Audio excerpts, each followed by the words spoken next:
एक मामूली सी बात है जो समझने की है।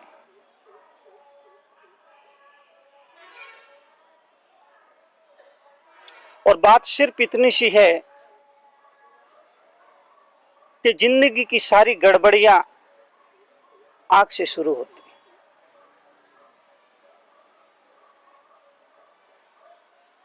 जीवन में जो भी गड़बड़ियां होती है, जो भी बुराइयां आती हैं, जो भी पतन होता है, वो आंख की वजह से होता है। इसलिए हमारे ऋषियों ने, मुनियों ने, आचार्यों ने, विचारकों ने, चिंतकों ने, प्रज्ञा पुरुषों ने, अवतार पुरुषों ने, तीर्थंकर पुरुषों ने, महापुरुषों ने कहा कि आंख का संयम संभालो।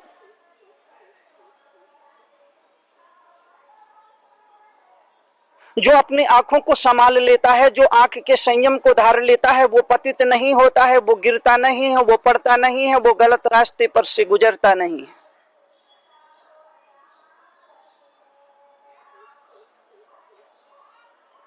जिंदगी में सारी गड़बड़ियां, जिंदगी में सारी गड़बड़ियां, जिंदगी में सारी गड़बड़ियां, जिंदगी में सारी गड़बड़ियां, जिंदगी में सारी गड़बड़ियां आदमी की आंख की वजह से होती है। ये आंख बड़ी नालायक है।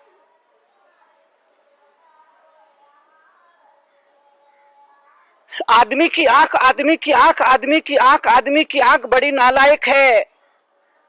ये आंख लड़ जाए तो दुख देती है, आंख भिड़ जाए तो दुख देती है, आंख आ जाए तो दुख देती है, और आंख चली जाए तो दुख देती है। मुनि तरुण सागर अगर आंख को नालायक कह रहे हैं तो उसके पीछे वजह है, उसके पीछे कारण है, उसका रीजन है, उसके पीछे उद्देश्य, उसके पीछे एक संकेत है। नालायक इसलिए कह रहा हूं, आंख को नालायक इसलिए कह रहा हूं कि जिंदगी में जितनी गड़बड़ियां शुरू होती है वो आंख की वजह से होती है। ये आंख आ जाए तो दुख देती है, ये आंख चली जाए तो दुख देती है, ये आंख लड़ जाए तो दुख देती है, ये आंख भिड़ जाए तो दुख देती है। जिंदगी की सारी गड़बड़ियां इसी आंख से शुरू होती। अधिकतर गड़बड़ियां जीवन में, जीवन की अधिकतर गड़बड़ियां इसी आंख से शुरू होती, इसी आंख से शुरू होती है। और इसीलिए याद रखना, डंडा भले पीठ पर पड़े पर आंसू तो आंख को ही बहाना पड़ते। डंडा भले ही पीठ पर पड़े, थप्पड़ भले ही गाल पर पड़े, लेकिन आंसू, लेकिन आंसू, लेकिन आंसू, लेकिन आंसू, लेकिन आंसू, लेकिन आंसू आंख को ही बहाना पड़ते हैं। क्योंकि हर पाप के पीछे ये आंख के कारण होती है। हर गलत के मूल में, हर पाप के मूल में कहीं ना कहीं आंख का पहला चरण होता है। इसलिए पीठ पर डंडे पड़ने के बावजूद भी पीठ को आंसू नहीं बहाना पड़ते हैं, आंसू आंख को ही बहाना पड़ते हैं।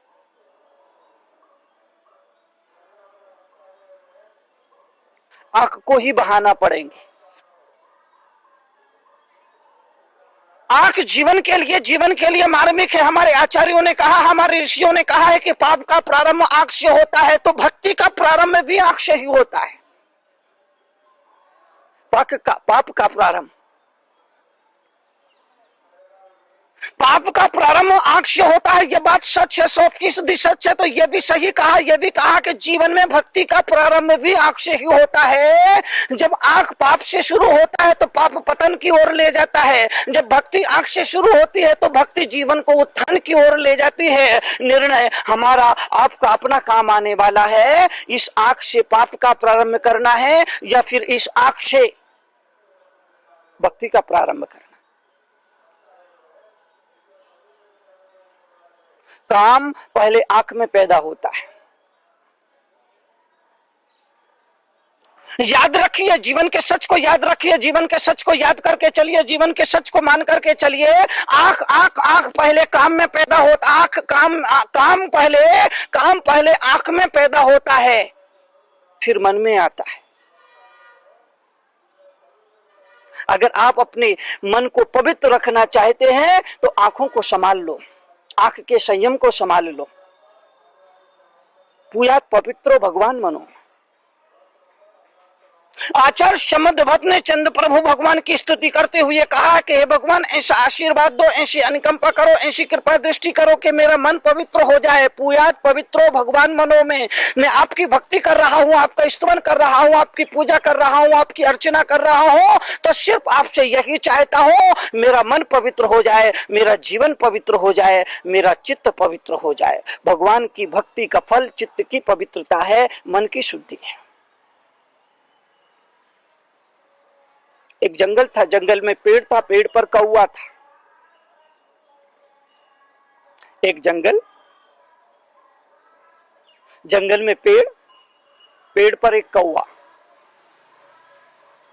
शाम का वक्त था, अंधेरा घिर चला था। एक हंस हंसनी का जोड़ा उड़ता हुआ आया और कौवे से बोला, अंधेरा हो चला है, हम रात में इस पेड़ पर विश्राम करना चाहते हैं। कौवे ने कहा करो, और वो हंस हंसनी उसी पेड़ पर रात्रि विश्राम के लिए ठहर गए।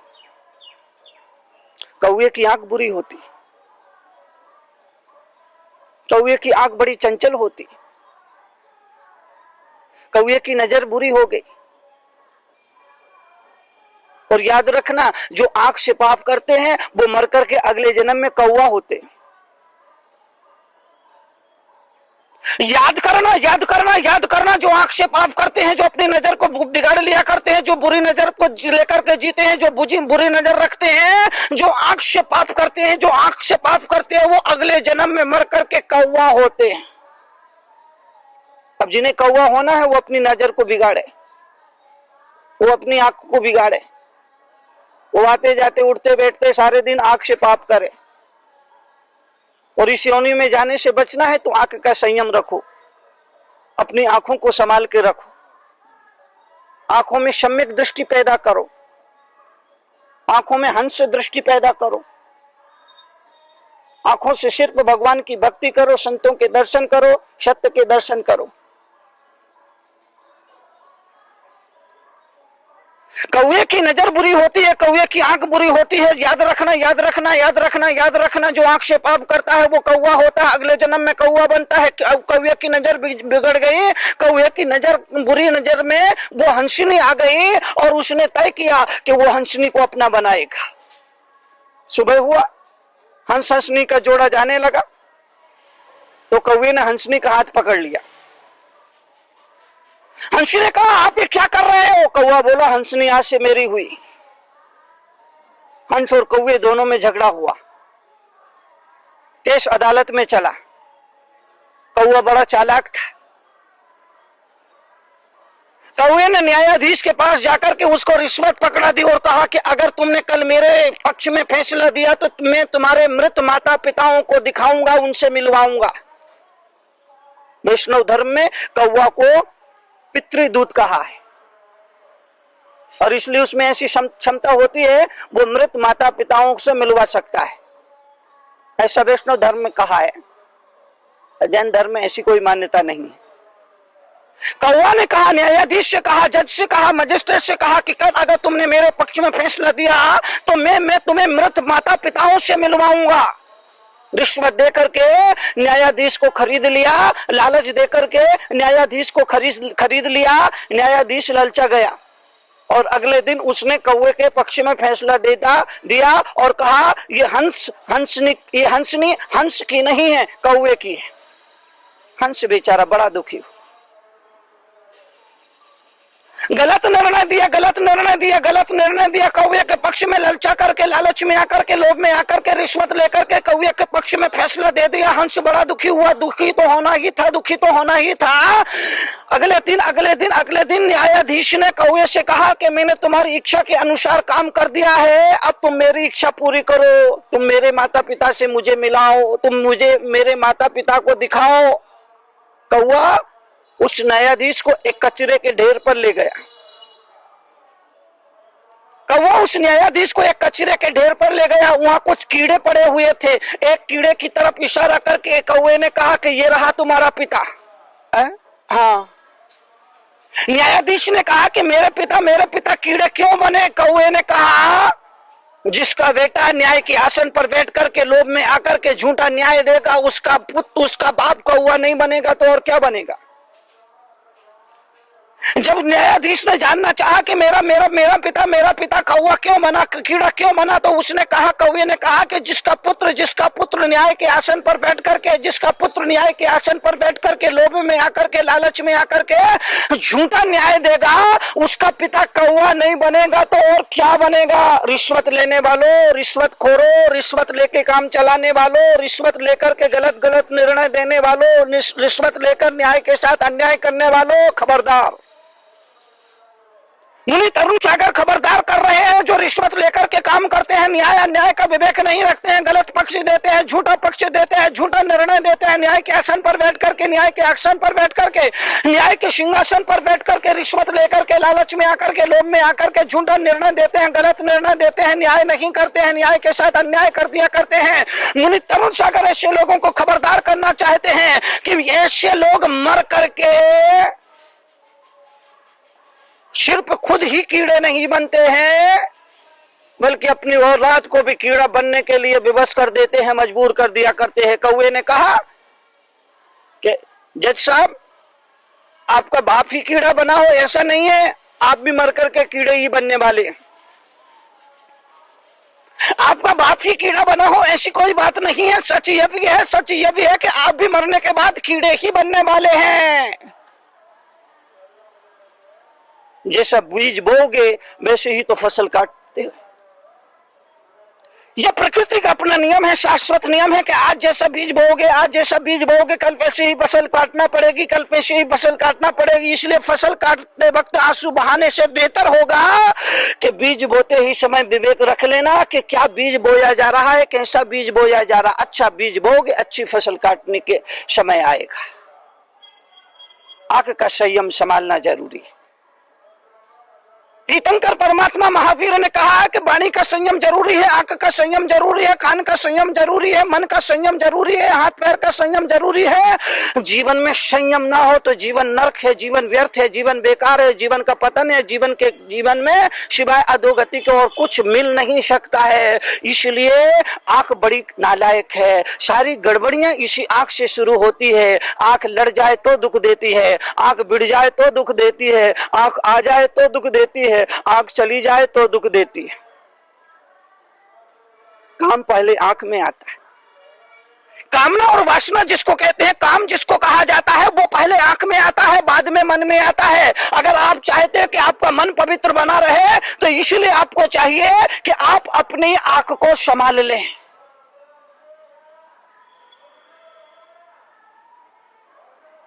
और काम जब आंख में आता है तो पहले आंख बिगड़ती है। आंख बिगड़ेगी तो बाद में मन बिगड़ेगा, मन बिगड़ गया तो बाद में वाणी भी बिगड़ जाएगी, वाणी बिगड़ी तो फिर व्यवहार बिगड़ता है।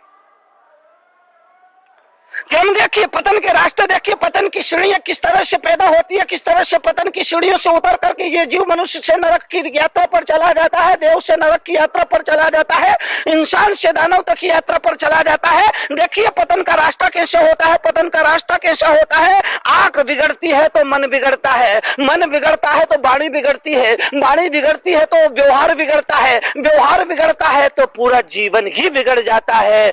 आंख क्या बिगड़ी, पूरा जीवन बिगड़ गया। आंख क्या बिगड़ी, पूरा जीवन बिगड़ गया। रावण ने सीता को देखा, एक बड़ी चर्चित कहानी है, रामायण की बड़ी प्रसिद्ध कहानी है, दुनिया भर में प्रसिद्ध कहानी है कि सीता को रावण ने देखा, सीता पर रावण की नजर पड़ी, रावण की नजर बिगड़ गई। रावण की आंख बिगड़ी तो रावण का मन बिगड़ गया, रावण का मन बिगड़ा तो रावण की वाणी बिगड़ गई, रावण की वाणी बिगड़ी तो रावण का व्यवहार बिगड़ गया, रावण का व्यवहार बिगड़ा तो रावण का जीवन बिगड़ गया। और ना सिर्फ रावण का जीवन बिगड़ा बल्कि रावण का नाम भी बिगड़ गया। हजारों साल गुजर जाने के बावजूद भी आज भी कोई बाप अपने औलाद का नाम रावण नहीं रखता। हजारों साल गुजर जाने के बाद, हजारों साल गुजर जाने के बाद आज भी कोई बाप अपनी औलाद का नाम, अपने बेटे का नाम, अपने पुत्र का नाम, अपने संतान का नाम रावण नहीं रखता है। पिछले 20 साल से हिंदुस्तान की यात्रा पर हूं, पिछले 20 साल से भारत की यात्रा पर विचरण कर रहा हूं। कई राज्यों में गया हूं, दिल्ली से लेकर के उत्तर प्रदेश, उत्तर प्रदेश से हरियाणा, हरियाणा से राजस्थान, राजस्थान से मध्य प्रदेश, मध्य प्रदेश से गुजरात, गुजरात से महाराष्ट्र, महाराष्ट्र से अब कर्नाटक। कई राज्यों की पदयात्रा की, हजारों लाखों लोगों से मुलाकात की, लेकिन आज तक मुझे ऐसा कोई आदमी नहीं मिला जिसका नाम हो रावण। रावण की आग बिगड़ी तो रावण की वाणी बिगड़ गई, रावण की वाणी बिगड़ी तो रावण का व्यवहार बिगड़ गया, रावण का व्यवहार बिगड़ा तो रावण का जीवन बिगड़ गया, जीवन बिगड़ा तो नाम बिगड़ गया, नाम क्या, रावण का पूरा खानदान बिगड़ गया। ना सिर्फ रावण का नाम कोई बाप अपने बच्चे का रखता है, बल्कि रावण के परिवार के किसी भी सदस्य का, रावण के खानदान के किसी भी सदस्य का कोई बाप अपनी औलाद का नाम नहीं रखता है। ना कोई कुंभकर्ण नाम रखता है, ना कोई विभीषण नाम रखता है, ना कोई रावण नाम रखता है। पूरे खानदान के नाम में से कोई भी बाप अपने औलाद का नाम रावण नहीं रखता है। पूरा नाम, जीवन बिगड़ा, पूरा खानदान बिगड़ा, रावण का नाम भी बिगड़ा। इस आंख की वजह से, इस आंख की वजह से। इसलिए आंखों को संभालो।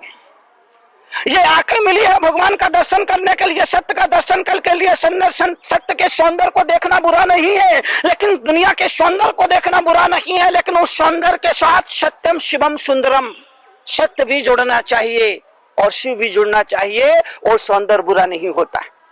सत्यम शिवम सुंदरम के गुणगान गाने वाला ये मुल्क है, सत्यम शिवम सुंदरम की उपासना करने वाला ये मुल्क है, सत्यम शिवम सुंदरम की उपासना करने वाला ये मुल्क है।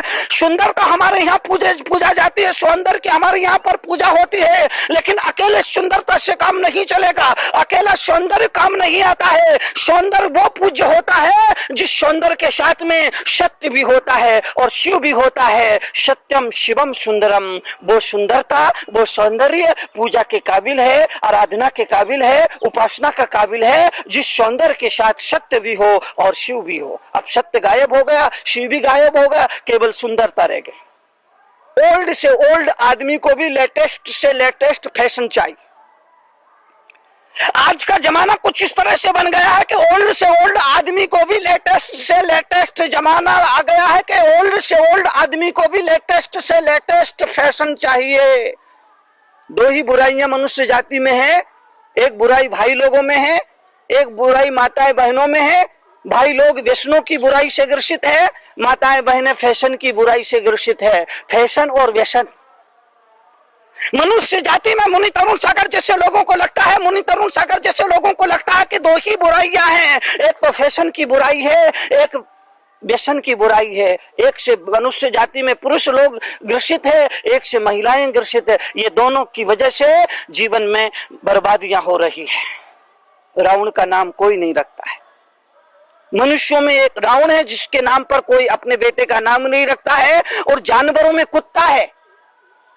हाथी के नाम पर अपने बेटे का नाम हाथी सिंह रखा जाएगा, शेर के नाम पर शेर सिंह भी रख लिया जाएगा, गजराज सिंह भी हो जाएगा, अश्वसेन घोड़े के नाम पर भी किसी का नाम मिल जाएगा, गंधर्व सेन गधे के नाम पर भी किसी का नाम मिल जाएगा, लेकिन किसी बाप ने अपने बेटे का नाम कुत्ता चंद नहीं रखा होगा। आज तक मुझे ऐसा कोई नाम सुनने में पढ़ने में नहीं आया किसी बाप ने अपने बेटे का नाम कुत्ता चंद रखा हो या अपनी बेटी का नाम कुतिया कुमारी रखा हो। दो ही है इंसानों में रावण है जिसके नाम पर कोई अपना बाप कोई अपने बेटे का नाम नहीं रखता है। जानवरों में सिर्फ एक कुत्ता ऐसा प्राणी है जिसका पर अपना कोई भी बाप अपना बेटे का अपनी बेटी का नाम नहीं रखता है। किसी भी बाप ने आज तक अपने बेटे का नाम कुत्ता चंद नहीं रखा। किसी बाप ने अपनी बेटी का नाम, किसी माँ ने अपनी बेटी का नाम आज तक कुतिया कुमारी नहीं रखा। रावण के नाम पर कोई नाम नहीं रखा जाता है, कुत्ते के नाम पर कोई नाम नहीं रखा जाता है, क्योंकि कुत्ते में एक बुराई होती है, अपने ही जाति भाई को देखकर गुर्राता है, उससे नफरत करता है, उससे घृणा करता है, उसे देख करके भौंकता है। अपने ही भाई से नफरत करोगे, दुनिया उसे नकार देगी, दुनिया आपको ठुकरा देगी, आपका नाम भी बदनाम हो जाएगा, आपका जीवन भी बदनाम हो जाएगा। एक बार फिर याद दिला दूं कि काम पहले आंख में आता है, आंख बिगड़ती है है तो मन बिगड़ जाता है, मन बिगड़ता है तो वाणी बिगड़ जाती है, वाणी बिगड़ती है तो व्यवहार बिगड़ जाता है, व्यवहार बिगड़ जाता है तो जीवन बिगड़ जाता है, और जीवन बिगड़ गया तो पूरा नाम भी बिगड़ जाता है, पूरा खानदान भी बिगड़ जाता है। आंख बड़ी नालायक है, इसलिए आंख को संभालना है तो जीवन में आंख का संयम पालो, अपनी दृष्टि को सम्यक दृष्टि बनाओ, ऐसी दृष्टि जो जहर में से भी अमृत खोज लेती है, जो दुख में से भी सुख खोज लेती है, जो नरक में से भी स्वर्ग खोज लेती है, ऐसी दृष्टि को ही भगवान महावीर ने सम्यक दृष्टि कहा है। और जो सम्यक दृष्टि होता है वही सम्यक दर्शन, सम्यक ज्ञान, सम्यक चरित्र की आराधना करता है, वही मोक्ष का अधिकारी है, वही स्वर्ग का अधिकारी है।